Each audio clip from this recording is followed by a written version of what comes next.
Buyer journey persona, where do you start? What's that makeup?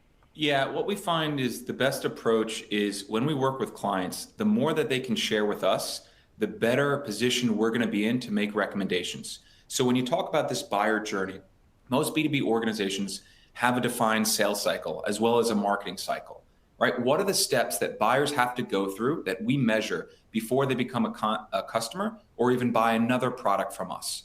Understanding those stages and then the key personas that get engaged at those stages are very critical.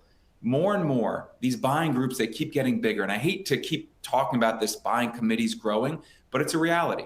More people are involved, more people outside of just your typical buying group like information technology may be buying software or technology. And that could be folks in finance, compliance, operations.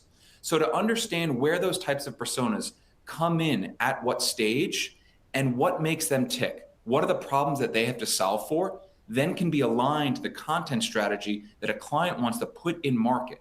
Seeing as these buyers are moving to different stages, the availability to change your messaging, change your content, I think is critical to increasing your conversion rates and ultimately keeping that deal moving along faster. So we look at all these different steps when a client connects their CRM, their platform into ours to understand not just what the stages were, but the historical performance that drove those outcomes. And those historical performance moments, that is a great kind of input to say, this work, this type of content, this format, this length into these personas really helped drive the decision-making process. It moved the deal further down the funnel as compared to if we didn't use content, didn't go after those personas. So we do an exercise of kind of journey mapping, understanding the stages, understanding the personas. But what we also like to do is share our perspective of what we're seeing from this data set that we make available. Because if a client had an interest in targeting companies in financial services, and they thought they knew the key personas at a certain stage that they should engage with, our data may say otherwise. And oftentimes we'll run an A/B test to see which one outperforms the other. How do you think about content strategy for individual companies and then maybe for role specific things? So how do you get into it? How do you advise a team on that? Usually what we like to do is first get to know our clients very deeply. And as a function of that, get to know their prospects as much as we can. What do you know about the accounts that you want to pursue? What makes them tick? What are their strategic objectives? For public companies, oftentimes they list this in their filings and their earnings reports. For private companies, it's not as easy to decipher there. So the more that you can know about your prospects, the more you'll know what content do I have that will align to their objectives and their needs. When we start looking at the persona side, there's both a professional view and there's a personal view because everybody's a human, right? And everyone has their own personal aspirations, whether it's career development, moving up in an organization or getting a promotion and so on. So how do we balance that? I've got a project right now. I've got budget. I'm doing my research. I need information that helps me get in more informed, educate others on my buying committee, and also keep moving this deal. But at the same time, there might be these personal aspirations. I want to be on webinars and talk about content and ABM. Or it might be, I don't want the public facing and all that activity. I want to excel at my job. So the more that our clients get to know their prospects and can get the delivery of this type of intelligence, the greater the outcomes they're going to see in their account-based marketing efforts, especially on the paid media side. Platforms like LinkedIn can derive back to the persona inside the account of how they're actually engaging with your updates, your content, your ads, all your company information. Using that to your advantage helps you spot potential brand advocates, your champions there. But when this data can't flow in a meaningful way to take action on it, it's a challenge. It's siloed out. And part of what we're working on is breaking down these silos, providing actionable insights in a non-overwhelming way. How would you profile the state of the union for content syndication?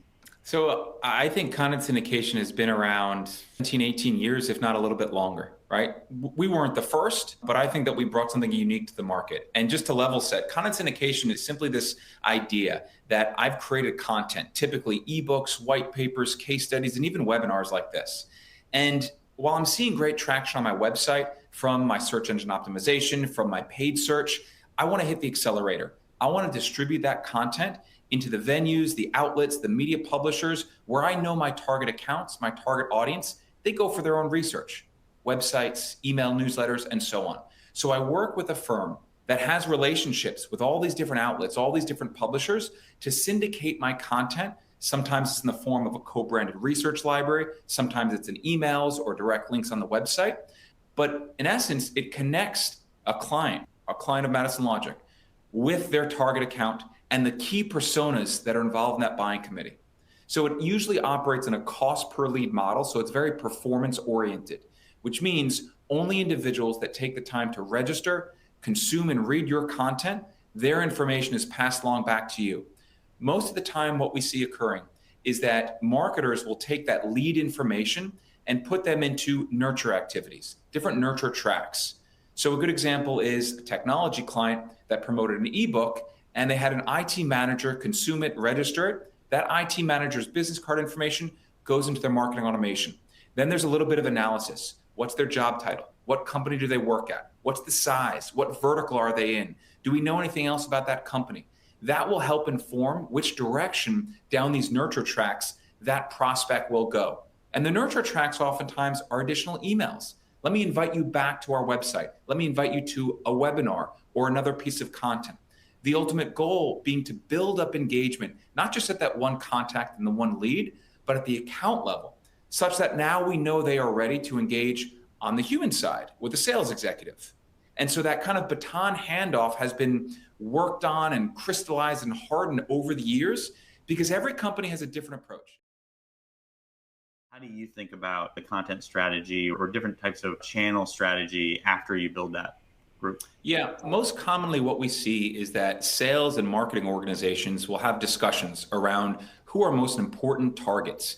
And in many cases, that's their existing customer base where they want to expand or cross-sell those types of companies. Another way is that they'll use third-party data or information that's first-party that they may already have in their CRM. What do our best customers look like? And how do we replicate that across potentially net new logos if they want to go on those acquisition approaches? Then we see another approach where they combine different types of data sets in a model that gives them a better view of the organizations that are showing the strongest signals of moving in market. And there's different data that comes into play that helps that process. One of the more common ones that we're seeing, especially growing in popularity, is install base or technographic data. If I can understand the various solutions, technologies, and products already purchased and embedded inside my target accounts, I can use that to my advantage. There's really two use cases here that I see. The one is when your solution is very complementary in nature after a target account has already made a purchase. So a good example in the marketing world is marketing automation. Marketo, Eloqua, HubSpot, Pardot. It's most common that an organization will adopt that after they've already put in place a CRM system like Microsoft Dynamics or Salesforce. So if I have the signal that someone already has a CRM in place and it's been there for a few years, it's likely the next step in that progression may be marketing automation. The other use case that we see is conquesting or competitive takeout. I want to go after the customers that my competitors have. And that affords you an opportunity to now position your content that speaks the benefits of your solution as compared to that competitor's. Where we see this really come into fruition is when our clients will lean into the pain points that have not yet been solved by those competitive solutions and how their solution does solve for that. So there's a lot of different approaches that technographic install-based data can be used for. Before you move on, there's something else that I've been noticing. Creating content isn't new. B2B marketers have been doing that for well over a decade. And so one of the newer challenges that we're seeing is not necessarily content creation, it's more about content curation. You mentioned you've done over 100 of these webinars, so I guess I'm a drop in the bucket here. But how do you know which webinar to promote to a potential prospect based on where they are? So marketers oftentimes can be overwhelmed with the quantity or volume of the content at their disposal, and you can get into this area of kind of analysis paralysis. I got so much, I don't know what to use, just use it all. And I think that is a more traditional approach. Where now with the availability of this data, this intelligence, and these actionable platforms, it's saying, let's look at what the outcomes were and let's trial and test and then optimize as we go. And I think that's a much more effective strategy. I love that example because you have 100 articles, which one's the right one for them right now? There's testing and measurement, right? There's also, can you get it in front of them? There's so many platforms that are, how are you getting it in front of them? Through paid media or through strategic recommendations on your pop-ups, web pop-ups, notifications, or integrating links or recommendations engines and those types of things. And there's a lot of different options for choosing the next thing. Or if you're in a sales-led growth motion, that's the email your rep needs to send. It's their next perfect item. All of those things are relevant, I think, to everyone that's possibly calling. Even in organic search, there's a famous quote in SEO, and it's answer their next 5 questions. Right. And that's one of my favorite things is kind of going to the well. That's a deep cut from 15 years ago in SEO. But your content should answer their next 5 questions and then link to those pages if you have them. I think that tells the story as well. I like thinking about, a lot of times people are like, hey, I'm looking for shoe manufacturers who are CMOs. That's who I'm targeting. And so I've got Reebok, I've got Nike.